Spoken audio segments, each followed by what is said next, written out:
Olá, meus amigos, bem-vindos a mais um Evangelho no Lar, aqui do canal Páginas da Vida.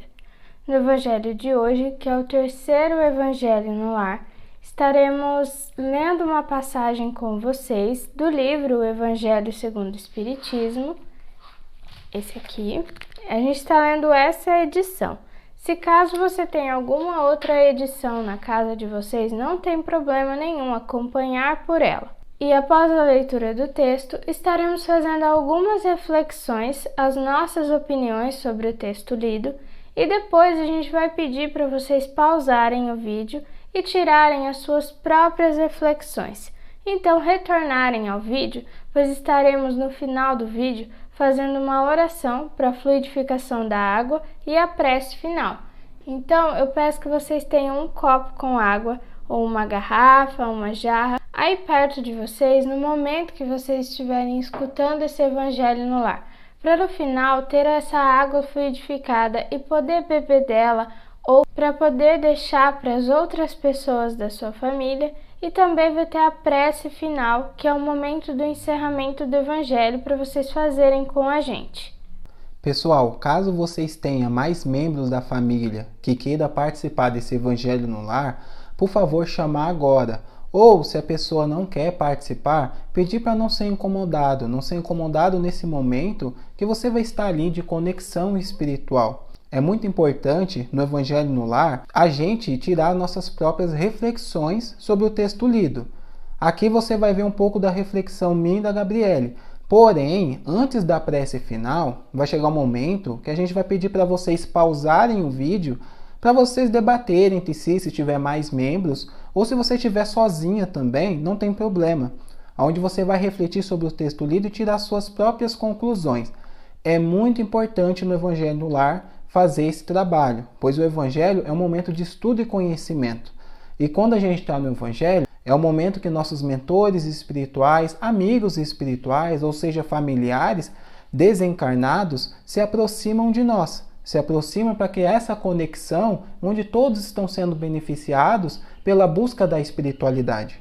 Então, meus amigos, vamos iniciar esse Evangelho de hoje.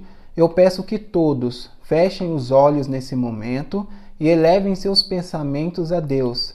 Elevem seus pensamentos a Jesus. Jesus, Senhor de nossas vidas, rogamos a Ti que abençoe esse momento de estudo e reflexão do seu Evangelho de luz. Envolva-nos com suas doces vibrações. Mestre, nos auxilie no entendimento acima de tudo. Que o Senhor possa nos mostrar o caminho do bem, para que possamos dar continuidade em nossa evolução moral e espiritual. Que hoje possamos, ao fim de nossos estudos, estarmos cada vez mais enriquecidos em nossos conceitos doutrinários, para que possamos colocá-los em prática no nosso dia a dia. E assim, meu amado Mestre Jesus, em Teu nome, em nome da espiritualidade amiga e responsável por esse trabalho de amor, mas sobretudo, em nome de Deus, iniciamos o estudo de hoje. Que assim seja. Meus amados, hoje nós leremos o texto que está localizado no capítulo 7, que se chama Bem-aventurados os pobres de espírito. Esse é o título do capítulo. E leremos o tópico Orgulho e a Humildade, que foi escrito pelo espírito Lacordaire em Constantina, no ano de 1863. É o item 11, tá, pessoal? Que a paz do Senhor esteja convosco, meus queridos amigos. Venho até vós para vos encorajar a seguir o bom caminho. Aos pobres espíritos que, antigamente, habitavam a terra, Deus dá a missão de vir vos esclarecer. Bendito seja pela graça que nos proporciona em poder ajudar no vosso aperfeiçoamento. Que o Espírito Santo me ilumine e ajude a tornar a minha palavra compreensível, e que me conceda a graça de colocá-la ao alcance de todos. Todos vós, encarnados, que estáis em provação e procurais a luz, que a vontade de Deus me ajude para fazê-la resplandecer aos vossos olhos. A humildade é uma virtude muito esquecida entre vós, e os grandes exemplos que dela vos têm sido dados são pouco seguidos. Será que podeis, sem a humildade, ser caridosos para com o vosso próximo? Não, pois a humildade iguala aos homens, mostra-lhes que são irmãos, que devem se ajudar mutuamente, e os conduz ao bem.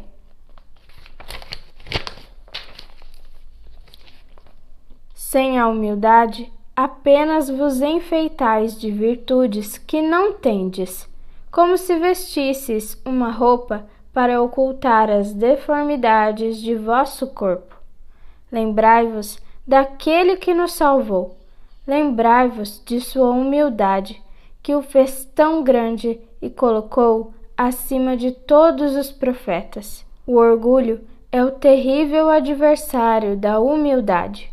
Se o Cristo prometeu o reino dos céus aos mais humildes, foi porque os poderosos da terra imaginam que os títulos e as riquezas são as recompensas dadas ao seu mérito e que sua origem é mais pura do que a do pobre.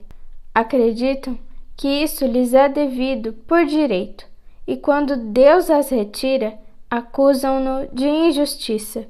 Ridícula cegueira! Deus vos distingue pelo corpo? Acaso o do pobre não é igual ao do rico? O Criador fez duas espécies de homens? Tudo que Deus fez é grandioso e sábio. Nunca acrediteis a Deus as ideias que os vossos cérebros orgulhosos imaginam.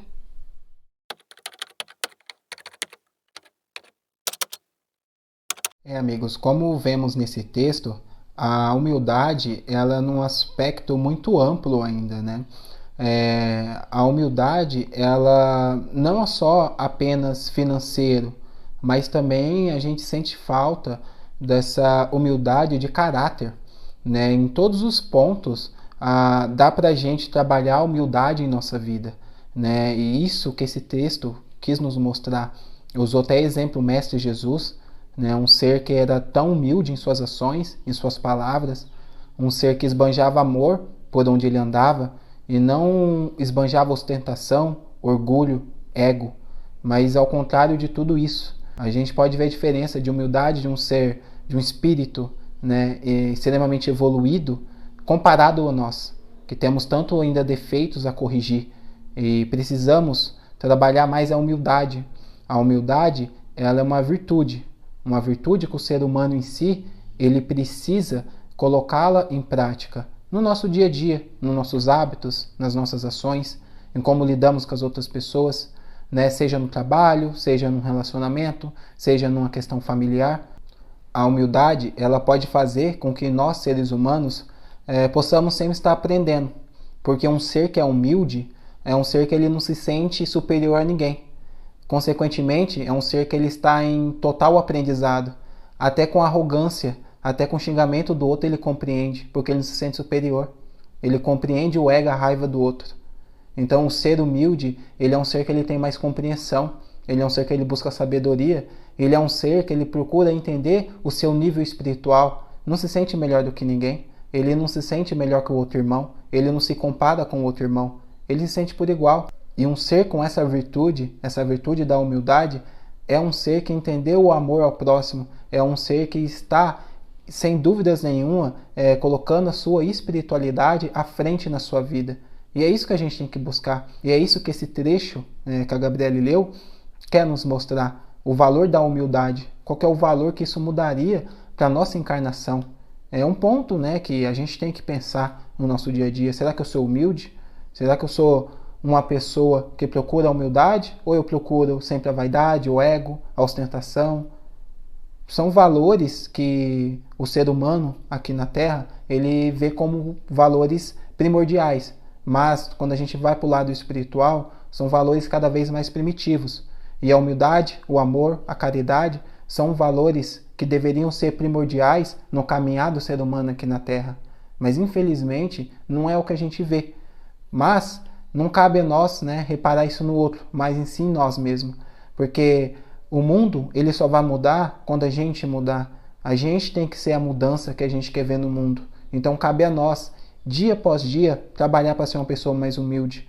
Olha Jesus como modelo, olha Chico Xavier, olha tantos espíritos de luz que reencarnaram aqui e levavam a humildade como um princípio primordial em sua existência. Então cabe a nós reparar um pouco nas nossas ações, reparar um pouco como que a gente está levando a nossa vida. Será mesmo que eu estou levando a minha vida aproveitando ao máximo essa oportunidade? Ou estou cada vez mais deixando esses vícios primitivos da humanidade, o ego, a vaidade, esses sentimentos primitivos dominar meu ser, dominar os meus instintos? Vamos pensar um pouco. Esse evangelho ele frisou um ponto muito interessante e é um ponto que falta nessa humanidade e é um pilar primordial para uma nova era que pode surgir, para um novo ser humano, um ser humano com mais amor, um ser humano com mais empatia e um ser humano que não vê diferenças, sejam sociais, raciais, um ser humano que entende que todos nós somos iguais e que todos nós fomos criados por Deus com o mesmo amor, com a mesma dedicação e com a mesma capacidade. Meus amados, nesse texto podemos ver o quanto o orgulho nos prejudica, o quanto o ego, o orgulho, ele nos atrasa, faz com que percamos oportunidades de nos melhorarmos. Por que nesse ponto ele frisou que mais na questão do orgulho, da humildade financeira, que os humildes financeiramente seriam que herdariam o reino dos céus? Porque ser bem abastado financeiramente, ter bastante dinheiro é uma prova muito grande. Porque quando se tem muito dinheiro aqui nesse planeta de provas e expiações, é quando você está mais acessível a todas as ilusões que esse mundo nos proporciona, a todas as falsas felicidades que podemos encontrar nesse mundo. O dinheiro, ele é uma energia neutra. O dinheiro, ele não é nem bom e nem mal. O dinheiro, ele potencializa o que está dentro de você. Se você é uma pessoa humilde, se você tem a virtude da humildade, você vai ser humilde com dinheiro ou sem. Porque a humildade verdadeira, ela está no seu coração. Ela vem de dentro do seu caráter, está no seu espírito. Se você é uma pessoa arrogante, uma pessoa gananciosa, com dinheiro você só vai ser mais arrogante e mais ganancioso. Porque o orgulho, ele não está somente nas pessoas ricas. É claro que, às vezes, em muitos casos, acontecem que se encontra, é mais evidente o orgulho nas pessoas que têm mais dinheiro. Mas isso não quer dizer que uma pessoa humilde financeiramente, um pobre, ele não seja orgulhoso, não seja ganancioso e arrogante. Então, o dinheiro não é o culpado. E sim, o que temos que prestar atenção é o que está dentro do nosso coração, é o que está dentro do nosso espírito, é o que viemos aqui resolver. Se viemos aqui para aprender a prova da humildade, coisa que todo mundo tem que fazer, seja em um ponto ou em outro, porque talvez você não seja arrogante financeiramente, mas você pode ser arrogante intelectualmente. Você pode se achar superior a uma pessoa pela sua inteligência, pelo tanto de conhecimento ou talvez pelas faculdades e pós-graduações que você fez, e a outra pessoa que não tem estudo, você pode se achar superior a ela. E ali é um ponto que você precisa exercer a sua humildade, que você precisa aprender a ter uma humildade intelectualmente, a se colocar sempre no lugar de aprendiz. Ninguém sabe tudo nesse mundo. Sempre tem alguma coisa nova para se aprender. seja aqui ou até mesmo na espiritualidade, mais ainda na espiritualidade. É por isso que precisamos aprender a ser humildes e aproveitar as oportunidades que Deus nos dá para sermos mais humildes, porque a lição da humildade, uma lição que você pode aprender, pode vir da pessoa que menos se espera. Então, meus amigos, eu agradeço por todos vocês terem estado aqui conosco nesse Evangelho. Agora, nesse momento, pause o vídeo e tire as suas próprias reflexões. Converse com as pessoas que estão com você sobre o tema, sobre o texto lido. Se precisar, volta no vídeo para ler o texto novamente, para escutar o texto lido novamente e tirem as suas próprias reflexões, mesmo se você estiver sozinho. Então, pausem o vídeo agora e depois que vocês tirarem as suas reflexões, voltem para poder escutar a prece da fluidificação da água e a prece de finalização. Agora, meus irmãos, peço a todos que fechem os olhos, se conectem com a energia de amor que está emanando dessa reunião. Senhor Jesus, bons espíritos amigos que aqui estão, principalmente aos integrantes da corrente médica do espaço, que coloquem nessa água os fluidos astrais magnéticos, vitais e espirituais de que precisamos para curar todas as nossas doenças, enfermidades e anomalias existentes em nossas almas e corpos físicos. Agradecemos aos bons espíritos que vieram aqui se comunicar conosco. Pedimos que nos ajudem a pôr em prática as instruções que aqui vocês nos deram e façam que cada um de nós, ao sair daqui, esteja mais fortificado na prática do bem e do amor ao próximo. Gratidão, meus amigos, e que assim seja.